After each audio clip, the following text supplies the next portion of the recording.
Assalamualaikum warahmatullahi wabarakatuh. Kami dari kelompok 8 ingin membahas mengenai ilmu psikologi sosial.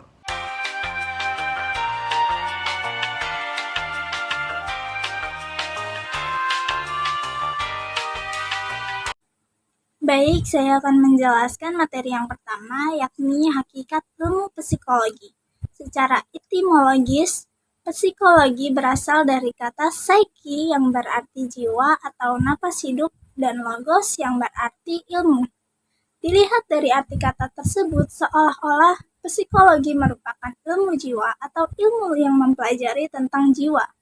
Karena jiwa merupakan sesuatu yang bersifat abstrak dan tidak bisa diamati secara langsung. Seorang ahli psikologi Jerman yakni William James pada 1980 mendefinisikan psikologi adalah ilmu mengenai kehidupan mental, termasuk fenomena dan kondisi-kondisinya. Fenomena di sini termasuk apa yang kita sebut sebagai perasaan, keinginan, kognisi, berpikiran logis, dan keputusan. Dapat diartikan yang sebenarnya bahwa ilmu psikologi adalah ilmu pengetahuan yang mempelajari perilaku manusia dalam hubungan dengan lingkungannya. Selanjutnya, objek ilmu psikologi. Objek ilmu psikologi terbagi menjadi dua, yaitu objek material dan objek formal.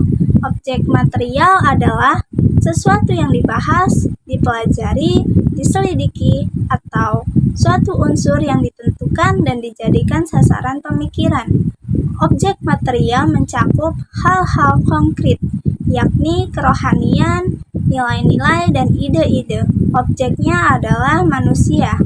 Nah, sedangkan objek formal adalah cara memandang atau cara meninjau yang dilakukan seorang peneliti terhadap objek materialnya, serta prinsip-prinsip yang digunakannya.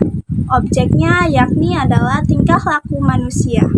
Dalam ilmu psikologi terdapat dua ruang lingkup yang saling berhubungan, yaitu ruang lingkup umum dan ruang lingkup khusus. Untuk ruang lingkup umum sendiri dalam ilmu psikologi yaitu membahas hal-hal yang umum dalam psikologi manusia, seperti pemikiran apa yang dilakukan oleh orang dewasa atau anak-anak. Sementara untuk ruang lingkup khusus membahas lebih dalam atau lebih mendetail tentang psikologi dari manusia itu sendiri, seperti hobi dan lain sebagainya. Tujuan dari ilmu psikologi adalah sebagai berikut. Yang pertama adalah menjelaskan perilaku. Artinya ilmu psikologi dapat berfungsi menjawab mengapa orang melakukan hal-hal yang mereka lakukan. Yang kedua adalah memprediksikan, yakni membuat prediksi atau ramalan tentang bagaimana manusia berpikir atau bertindak. Ketiga ada pengendalian, yakni mengendalikan tingkah laku sesuai dengan yang diharapkan. Hal itu bertujuan untuk membuat perubahan seseorang yang konstruktif dalam bermasyarakat. Ilmu psikologi pertama mengetahui emosi dan perilaku pada manusia. Kedua, agar dapat memiliki kemampuan pemecahan masalah yang baik. Ketiga, membantu membentuk kepribadian. Keempat, mendapat ilmu baru. Dan yang kelima, mengetahui makna sesungguhnya dari perilaku manusia. Selanjutnya ada metode-metode yang digunakan dalam ilmu psikologi. Pertama, metode wawancara. Dengan cara tanya jawab sambil bertatap muka antara pewawancara dengan responden atau orang yang diwawancarainya. Kedua, metode eksperimental, yaitu metode untuk mencari penyebab dengan cara memanipulasi variabel-variabel yang kita perkirakan menjadi penyebab dan mengamati apakah variabel tersebut berkaitan atau berpengaruh terhadap variabel lain. Ketiga, metode observasi, yaitu salah satu metode yang sifatnya lebih spesifik dibanding metode lainnya. Bisa dibilang jika kita ingin mengetahui suatu informasi secara lebih mendalam, kita dapat menggunakan metode observasi.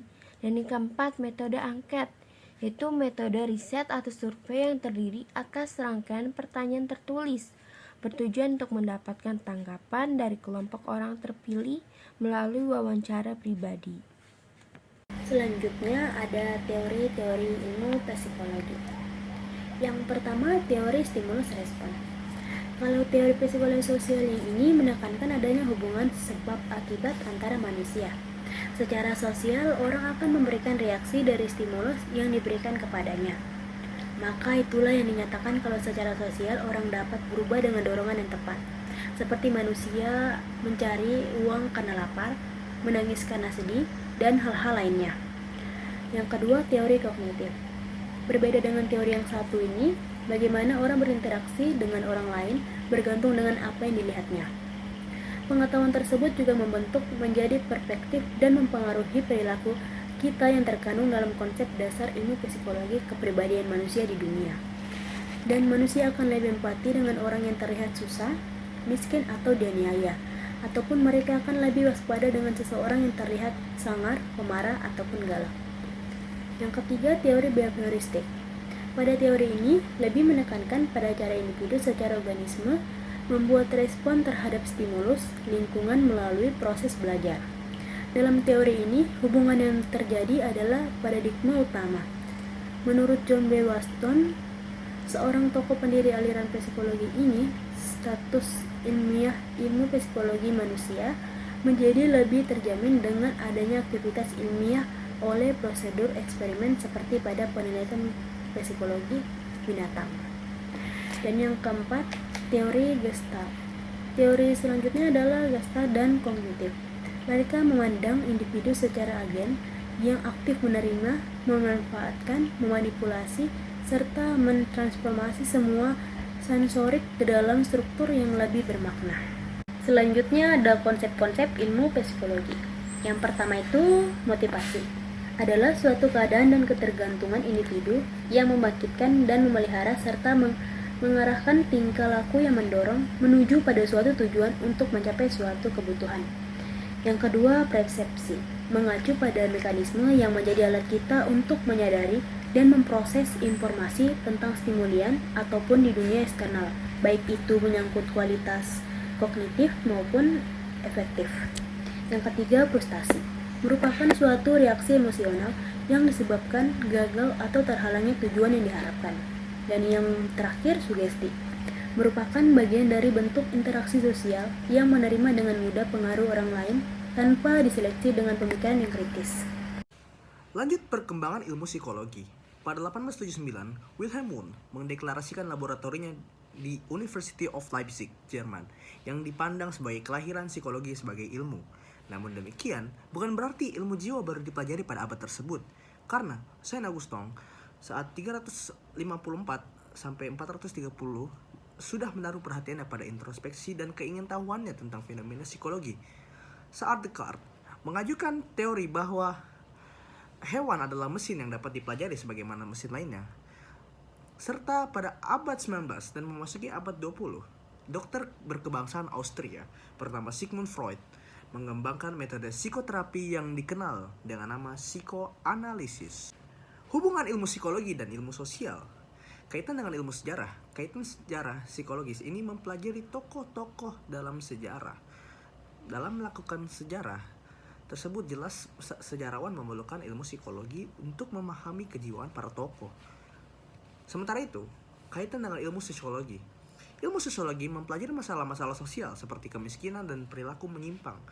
Dalam mempelajari masalah kemiskinan, sosiolog sering melakukan pendekatan psikologis untuk memahami psikis subjek penelitian. Ini merupakan daftar pustaka yang kami jadikan acuan. Sekian pemaparan dari kelompok kami. Kurang lebihnya mohon maaf. Wassalamualaikum warahmatullahi wabarakatuh.